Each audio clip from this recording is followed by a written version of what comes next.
गर्मी का मौसम था। सूरज आग उगल रहा था और धरती सूखकर तपते हुए तवे जैसी हो चुकी थी।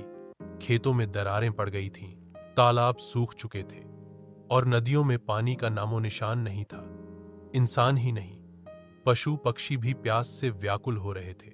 ऐसे ही एक दिन एक काला, सुंदर लेकिन थका हुआ कौआ आसमान में उड़ता हुआ किसी जल स्रोत की तलाश में भटक रहा था। उसका गला सूख रहा था, शरीर कमजोर हो गया था और पंखों में जान नहीं थी। वह एक पेड़ की डाल पर बैठा और सोचने लगा, कहीं पानी मिल जाए तो जान में जान आए। कुछ देर विश्राम करने के बाद वह फिर उड़ चला। काफी दूर उड़ने के बाद उसे एक बाग नजर आया।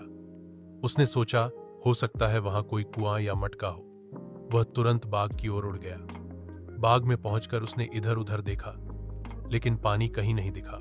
तभी उसकी नजर एक कोने में रखे एक पुराने मिट्टी के मटके पर पड़ी। कौवा तुरंत वहां गया और मटके में झांका। उसकी आंखों में चमक आ गई।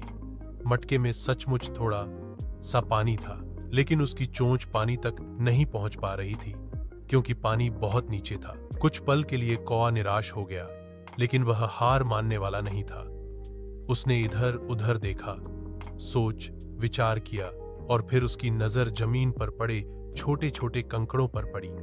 तभी उसके दिमाग में एक उपाय आया। अगर मैं एक एक करके कंकड़ मटके में डालूं तो पानी ऊपर आ सकता है।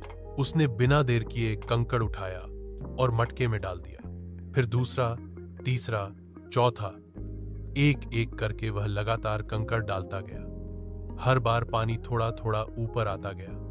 उसकी मेहनत और धैर्य रंग लाने लगे। थोड़ी देर बाद मटके का पानी इतनी ऊंचाई तक आ गया कि अब उसकी चोंच वहां पहुंच सकती थी।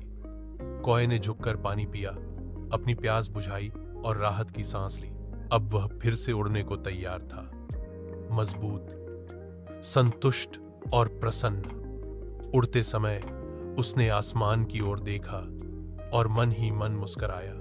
उसने अपनी बुद्धि और धैर्य से अपनी जान बचाई थी।